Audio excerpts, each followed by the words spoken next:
پیارے ابو جان اور امی جان، مجھے آج ملک سے باہر 5 سال ہو گئے اور میں اگلے ماہ اپنے وطن واپسی کا ارادہ کر رہا ہوں۔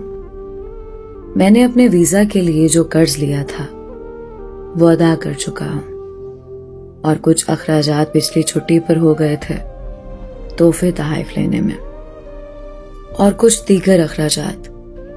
اب میرے پاس کوئی بڑی رقم موجود نہیں، لیکن میری صحت ابھی ٹھیک ہے اور میں خود کو اس قابل سمجھتا ہوں کہ پاکستان جا کر کوئی بھی اچھی نوکری کر سکوں اور گھر کے اخراجات چلا سکوں۔ یہ جگہ مجھے پسند نہیں ہے، میں اپنے گھر رہنا چاہتا ہوں۔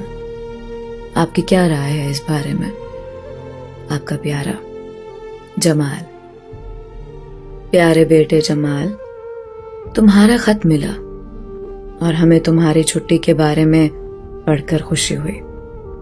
باقی تمہاری امی کہہ رہی تھی کہ گھر کی حالت بہت خراب ہو رہی ہے، اور تم جانتے ہو برسات شروع ہونے والی ہے۔ یہ گھر رہنے کے قابل نہیں ہے۔ گھر چونکہ پرانی اینٹوں اور لکڑیوں سے بنا ہے، اس لیے اس کی مرمت پر کافی خرچ آئے گا۔ ہم سوچ رہے ہیں کہ کنکریٹ اور سیمنٹ سے بنا ہوا گھر ہو تو بہت اچھا ہو۔ ایک اچھا اور نیا گھر وقت کی ضرورت ہے۔ تم جانتے ہو یہاں کے کیا حالات ہیں۔ اگر تم یہاں آ کر کام کرو گے تو اپنی محدود سی کمائی سے گھر کیسے بنا پاؤ گے؟ خیر، گھر کا ذکر تو ویسے ہی کر دیا، آگے جیسے تمہاری مرضی۔ تمہاری پیاری امی اور ابو۔ پیارے ابو جان اور امی جان، میں حساب لگا رہا تھا، آج مجھے پردیس میں 10 سال ہو چکے ہیں۔ اب میں اکثر تھکا تھکا رہتا ہوں، گھر کی بہت یاد آتی ہے، اور اس ریگستان میں کوئی ساتھی نہیں ہے۔ میں سوچ رہا ہوں اگلے ماہ ملازمت چھوڑ کر ہمیشہ کے لیے گھر آ جاؤں۔ 10 سال کے عرصے میں الحمدللہ ہمارا پکا گھر بن چکا ہے، اور ہمارے اوپر جو قرضے تھے وہ بھی میں اتار چکا ہوں۔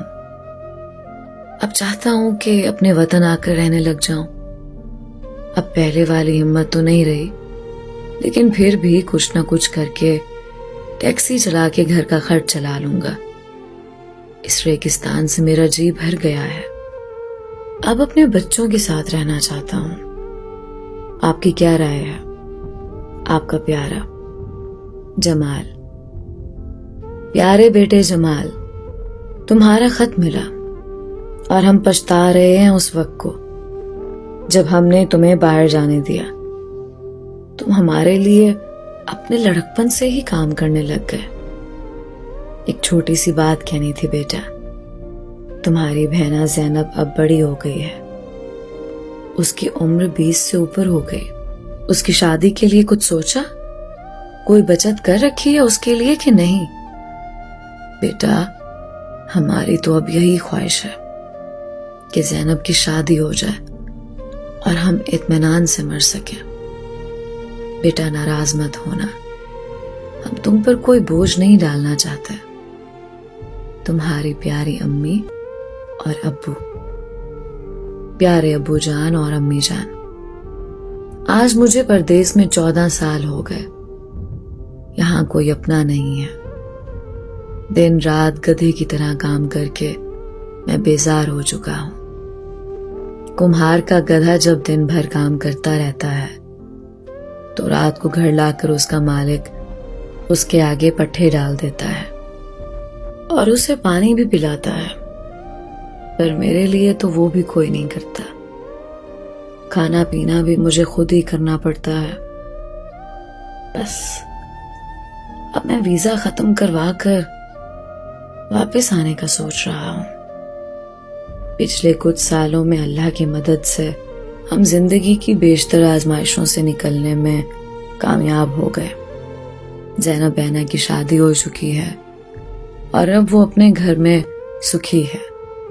اس کے سسرال والوں کو خوش رکھنے کے لیے میں اکثر تحفے تحائف بھی بھیج دیتا ہوں۔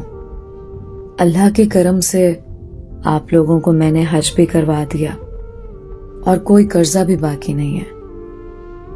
بس کچھ بیمار رہنے لگا ہوں. بی پی بڑھا ہوا ہے اور شوگر بھی ہو گئی ہے.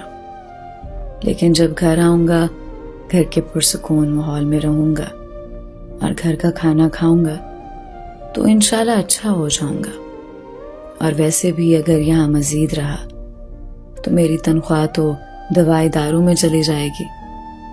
وہاں آ کر کسی حکیم سے سستی دوائی لے کر کام چلا لوں گا. اب بھی مجھ میں اتنی سکت ہے کہ کوئی ہلکا کام جیسے پرائیویٹ گاڑی چلانا کر لوں گا. آپ کا پیارا جمال.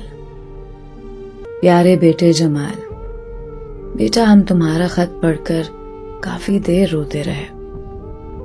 اب تم پردیس مت رہنا، لیکن تمہاری بیوی زارا نے کچھ کہنا تھا تم سے، اس کی بات بھی سن لو. پیارے جمال، میں نے کبھی آپ کو کسی کام کے لیے مجبور نہیں کیا اور کسی چیز کے لیے کبھی ضد نہیں کی، لیکن اب مجبوری میں کچھ کہنا پڑ رہا ہے مجھے. آپ کے بھائی جلال کی شادی کے بعد آپ کے والدین تو مکمل طور پر ہمیں بھول چکے ہیں. ان کا تمام پیار نئی نویلی دلہن کے لیے ہے. میں نے تو یہ بھی سنا ہے کہ وہ آبائی گھر جلال کو دینے کا سوچ رہے ہیں. ذرا سوچئے، اگر آپ یہاں آ گئے اور مستقبل میں کبھی اس بات پر جھگڑا ہو گیا تو ہم اپنے چھوٹے چھوٹے بچے لے کر کہاں جائیں گے؟ اپنا گھر ہر انسان کی بنیادی ضرورت ہے. آپ کو پتہ ہے سیمنٹ سریا کی قیمتیں کتنی ہیں؟ مزدوروں کی دہاڑی آسمان سے باتیں کر رہی ہے. یہاں رہ کر ہم کبھی بھی اپنا گھر نہیں بنا سکیں گے، لیکن میں آپ کو پریشان نہیں کرنا چاہتی. آپ خود سوچ سمجھ کر فیصلہ کریں. آپ کی پیاری زہرا. پیاری شریک حیات زہرا، 19واں سال چل رہا ہے پردیس میں اور 20واں بھی جلد ہی ہو جائے گا. اللہ کے فضل سے ہمارا نیا علیحدہ گھر مکمل ہو چکا ہے اور گھر میں آج کے دور کی تمام آسائشیں بھی لگ چکی ہیں. اب تمام قرضوں کے بوجھ سے کمر سیدھی ہو چکی ہے میری. اب میرے پاس ریٹائرمنٹ فنڈ کے سوا کچھ نہیں بچا. میری نوکری کی مدت بھی اب ختم ہو گئی ہے. اس ماہ کے اختتام پر کمپنی میرا ریٹائرمنٹ فنڈ جو کہ 25,000 درہم ہے جاری کر دے گی. اتنے لمبے عرصے اپنے گھر والوں سے دور رہنے کے بعد میں بھول ہی گیا ہوں کہ گھر میں رہنا کیسا ہوتا ہے. بہت سے عزیز دنیا سے کوچ کر چکے ہیں اور بہت سو کی شکل تک مجھے بھول گئی ہے، لیکن میں مطمئن ہوں. اللہ کا کرم ہے کہ میں گھر والوں کو اچھی زندگی مہیا کر سکا اور اپنوں کے کام آ سکا. اب بالوں میں چاندی اتر آئی ہے اور طبیعت بھی کچھ اچھی نہیں رہتی. ہر ہفتہ ڈیڑھ بعد ڈاکٹر کے پاس جانا پڑتا ہے. اب میں واپس آ کر اپنوں میں رہوں گا، اپنی شریک حیات اور عزیز الجان بچوں کے سامنے. تمہارا شریک سفر جمال. پیارے جمال، آپ کے آنے کا سن کر میں بہت خوش ہوں. چاہے پردیس میں کچھ لمبا قیام ہی ہو گیا، لیکن یہ اچھی خبر ہے.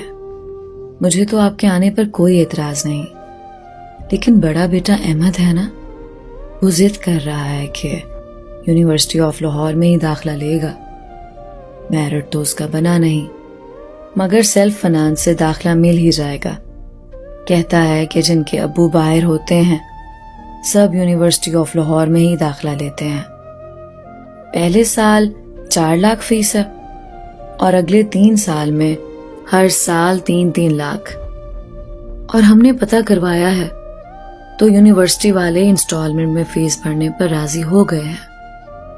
اس ماہ کی 30 تک فیس کی پہلی قسط بھرنی پڑے گی. آپ کے جواب کے منتظر. آپ کی پیاری زہرا.